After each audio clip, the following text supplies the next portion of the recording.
Dante is the charismatic demon hunter and one of the main protagonists of Devil May Cry 5. Known for his sarcastic humor, fearless attitude and flashy combat style, Dante is the son of the legendary demon knight Sparda and the human Eva, giving him immense supernatural powers. In the game, he fights alongside Nero and V to stop the demon king Urizen and protect the human world from a demonic invasion. Despite his laid-back personality and love for pizza, Dante is an extremely skilled warrior who uses a wide arsenal of swords, guns, and demonic abilities, making him one of the most iconic characters in action gaming. Let's see how we can achieve his physique, strength, combat style, and athleticism.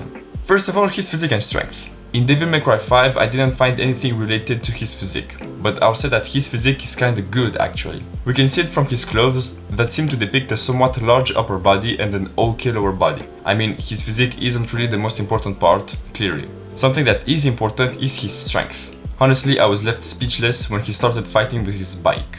It made me question my whole existence. So strength-wise, he's beyond human limits. Plus, he swings his swords without any effort whatsoever. Strength here is more important than muscle mass. For this, we will work more compound movements and less isolation. Now his combat style. We will talk about his sword style and hand-to-hand styles. His sword style is very unique because Dante uses movements from the Great Sword style, Kenjutsu or Kendo, and fencing. His large movements are from Great Sword training and demand a lot of energy. To see that he isn't even fatigued is beyond comprehension. His deadly hits, the ones that are more focused on the vital points of the opponents, are from Kenjutsu or Kendo. I have a preference for Kenjutsu because compared to Kendo, Kenjutsu is more focused on eliminating his opponent. And his more direct hits are from fencing. You do realize that mastering every style here is going to take a lifetime, so just practice and be innovative with your movements. Also, he uses nunchucks, but it's not his main weapon, so we will leave it on the side. The same goes for the hand-to-hand fighting.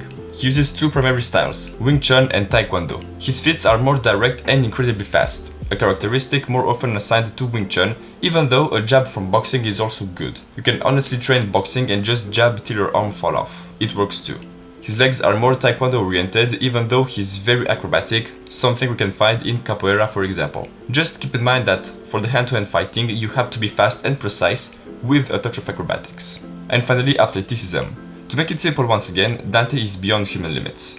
His endurance is on another level. He swings his sword and bike without any effort whatsoever. Plus he runs a lot, not really fast though. He's more endurant than fast. His explosiveness needs to be studied too. He can double jump and do movements while being in the air. And I know what you say, but Andre, he's a fictional character. Yeah, I know. Still, if I don't show you the way to double jump or aerial movements, I'll consider this video a personal failure. So for this, we will train plyometrics. One last thing to add is flexibility. Even though I know a big majority of you will ignore this, just keep in mind that stretching will help you with your range of motion, your recovery, and will help prevent injuries. Perfect, let's see the workout plan. We will do 2 full bodies, 1 per matrix day and 2 days dedicated to the combat training. You'll see the following structure: the exercise, the number of sets times the number of reps. Only 1 or 2 working sets because we will work 1 muscle group multiple times in a week, which is better than annihilating the muscle on 1 day, and 1 or 2 sets is the maximum amount of load your body could take with this program. Don't forget that the nervous system recovers more slowly than the muscular system, and it can take up to 72 plus hours to properly recover from a hard session. So we will not destroy our body in the gym with a ton of sets. The number of reps will sit at 9 to 10 and max.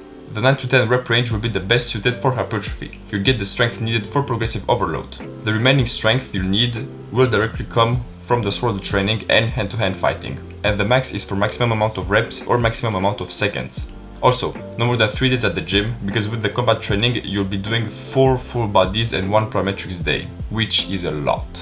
Okay, let's start with full body 1. Squats. Doing squats at the beginning of the workout will give a testosterone boost for the whole day and for days to come. This will build overall leg strength and vertical pushing strength. Next, weighted pull-ups. The weighted variation is the best one if you want crazy strength in your back muscles. This will build back width and strength. Next, incline bench press. This will target the upper part of the pecs and bring a nice and round shape to your pecs, making your upper body look bigger. This is also good for pushing strength. If you have a big rib cage, set the bench at an angle of 45 degrees, and if you have a normal rib cage, set it at around 30 degrees. After that, lateral raises. You can either do them with cables or the classic dumbbell lateral raises. This will create a shoulders mass and bring a nice and round aesthetic. Next, seated overhead press. I will recommend doing it with dumbbells and at 90 degrees bench angle. Even though we have the sword training, giving them a small boost won't harm them. This will create punching strength and of course bring mass to the shoulders. And finally, cable overhead extension for triceps. I recommend the V-bar or the straight bar, simply because the rope isn't quite the best for triceps mass. This exercise will create triceps mass. Alright, full body 2. Starting strong with Romanian deadlifts. This will build the posterior chain strength, vital for fighting, and will build hamstrings and glutes mass. The calves and lats will also be triggered, but it's nothing compared to the hams and glutes. Next, we have weighted dips. This will build the lower and middle part of the pecs, giving strength and mass to the pecs, frontals and triceps. If you can do the dips on the rings, it will be better since you need to stabilize yourself. It will create more strength. After that, we have bent over barbell rows. This will create the thickness of the back and will help with pulling actions like fighting with a sword or bike. This will bring definition and mass to the upper back. Next, we have once again lateral raises to create the boulder shoulders. Then, reverse flies. This is one of the best exercises you can do in the gym for sword fighting conditioning. You can either do them with cables or on the machine. This exercise will create even more definition in the mid-back, but will primarily target the rear delts, giving the final touch to the boulder shoulders. And finally, incline biceps curls. I recommend that you set up the bench at an angle of 45 degrees to get the sweet spot for contraction and stretch. This exercise will build the biceps thickness and strength we want. And last but not least, plyometrics day. For plyometrics, I have my go-to as usual: box, broad, hurdle jumps, and lateral bounds. Box jumps will give you vertical explosiveness. Broad jumps will give you horizontal explosiveness. Hurdle jumps are a mix between vertical and horizontal explosiveness, and lateral bounds will help you change direction fast without losing momentum. After the plyometrics, I recommend you do shrugs for your traps. Doing shrugs will give you a fuller look to your physique and will help when you need to carry heavy things. And finally, do the hollow body hold to gain core strength, vital for the combat training and the gym. This will not bulk up your abs, but will give definition to your abs. With all of this, there are some things you should know and apply. Always warm up before an exercise with 2 warm-up sets. Just go light and warm up the muscle gradually. Rest 2 to 3 minutes between every set, and that is even the warm-up sets.